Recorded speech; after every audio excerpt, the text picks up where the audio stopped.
Hello, my name is Jane Bleasdale, and I lived in the same town as Adele for 2 years. Snap. I saw her at 7-Eleven once, but I guess you don't want to hear that. So we are here to talk to you about the experience of our LGBTQ community. As a member of the community, I am also a proud graduate of Fordham University and a former administrator of St. Peter's Prep in Jersey City. When we heard from Father Massingale yesterday about race being at the center of everything, we wanted to take one of his quotes to think about the context for our work today. Father Benhur, Navarro, and I have been working with the trans community in San Francisco. And I've been interviewing graduates of Catholic education from around the country who are trans people about their experiences in Catholic schools. I have to tell you, it's bloody awful. In 2017, 21 transgender folks have been killed in the US, not USF. We don't kill anybody there. We're California. We're just peace, man.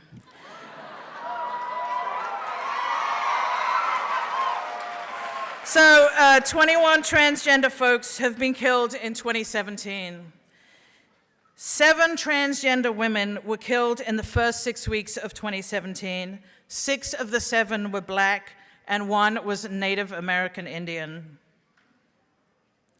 I want to give a shout out to Father Brian Massingale as an ally to our community. But I also want to say that we have found in our work that people in Catholic schools are more comfortable talking to us about the LGBTQ community than they are about race. We've had people reach out to us and ask us how they can be more inclusive for the transgender community, and that is why Father Benhur and I have been working on this, because our honest answer was, we really don't know. The photograph that you see is from Ella, a community in San Francisco for transgender women in the Latino community. You'll notice at the center of the photograph is a picture of Our Lady of Guadalupe and an altar. These women called on Father Benhur because their own priest refused to give them the sacraments when they needed at the most challenging times of their lives. And at the heart of their center and at the heart of their mission is the altar. In recent years, we've heard incredible discourse around the transgender community in our schools and in our churches. And we're here to invite you to understand and to be inclusive of the LGBTQ community, but specifically of the trans community. People ask me, how can Jesuit Catholic high schools and universities and churches include the transgender community? And I respond, how can they not?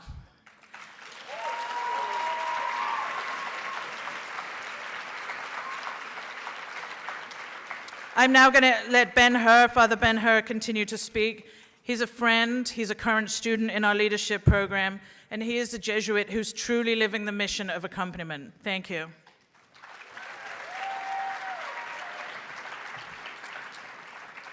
Un saludo para todos y todas aquí reunidos este domingo. Hello to everyone in this big room. My name is Benhur Navarro, like the movie Benhur, a Colombian Jesuit. I have been working in the Jesuit high school for 12 years in Colombia. My pronouns are he, him, his.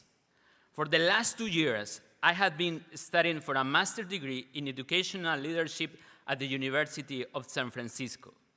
During this time, I have been accompanying Latino communities in different parishes on weekends. Once or twice a week, I have been involved with the Latino Foundation of Transgender People.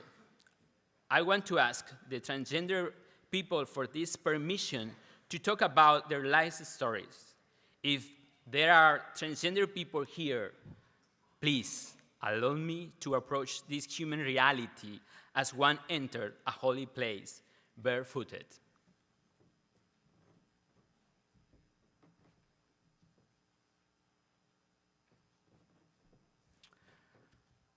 What can be deeper than the experience of knowing other human beings and ourselves in our darkness and light? The conversations I have had about what it means for these people to live in a body that does not correspond to their psyche have deepened my understanding of the complexity of human being. Facing this overwhelming reality, I asked myself, how does one live in the world not being what one feels they should be? For those of you who have not had this experience, I invite you to consider the following questions. What would become of us if we were prohibited from dressing as we like and playing as we like? If our mothers told us that we are not their children because of our appearance? Are we an error of God? No doubt this is a life that nobody would want to live. As we reflect on the adverse experience of trans people, our understanding of God is more questioned. For those of us who are Catholic, the God of Jesus is revealed in the history of humanity. This is the experience of God that I have lived and believed in, a God that is revealed to me in my own life story. They have allowed me to witness their life story with a strong emphasis on finding an identity in this world that is ours to them. Pope Francis recommends to us how to engage in this companionship. He said, those who accompany their brothers and sisters in faith need to accompany with mercy and patience the eventual stage of personal growth as these occur. I believe that as a Catholic Christian, I must reflect on the most vulnerable people in our society. Jesus reincorporated in the society of his time those people who were previously excluded. If my faith is rooted in the spirit of Jesus, then my mission is to include those who had been excluded from society. How do I accomplish this mission? How do I, a Jesuit priest, row in deep waters? The Pope has told us about a church which goes forth. Francis reminds Christians that we remain steadfast in our intention to respect others, to heal wounds, to build bridges, to strengthen relationships, and to bear one another's burdens. It is time for the Catholic Church to be aware and value the life stories of each member of the community, because God is revealed by giving a creative identity to each historical subject. Ignatian spirituality aims to seek out and find in each human being the will of a God who constantly creates us. A characteristic of Ignatian spirituality is the magis. Magis is beyond producing results endorsed and applauded by valuation of excellence. Magis in our times should be the praxis, which means action and reflection, and at breaking attitudes of indifference or passivity facing the dehumanization of the world. The magis implies or contributes a sense of justice to the degree to which human beings who experience its spirit with social relation of respect and acceptance for the life history of others. Another characteristic of Ignatian spirituality is discernment.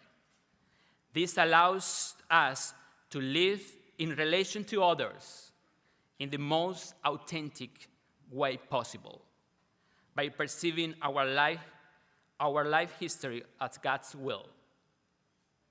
We, all of us, Ignatian people, cannot remain passive in the face of situation where the human being is dehumanized.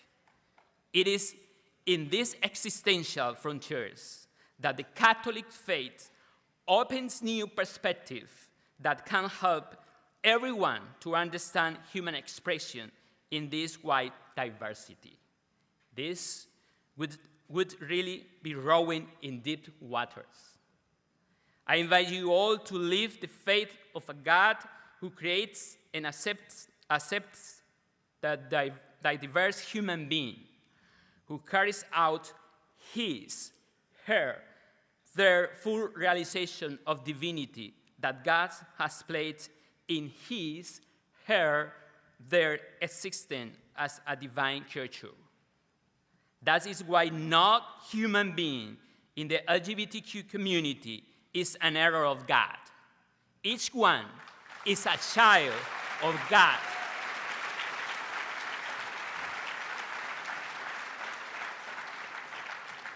Each one is a child of God, created to embrace their own being. I invite you in our Ignatian community to live the magic and practice discernment as a community practice, supporting people from the trans community. In this way, our communities of faith row in deep waters, making a valuable contribution to a more inclusive society that promotes an increasingly just world. Es por eso que ningún ser humano en la comunidad LGBTQ es un error de Dios. Cada ser humano es un hijo de Dios.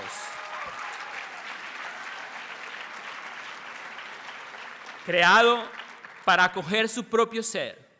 Invito a nuestras comunidades ignacianas a vivir el mayes y el discernimiento como una praxis comunitaria, apoyando a las personas de la comunidad trans. De esta manera, nuestras comunidades de fe reman en aguas profundas, haciendo una valiosa contribución a una sociedad más inclusiva que promueva un mundo cada vez más justo, un mundo que refleje profundamente el reino de Dios. Thank you.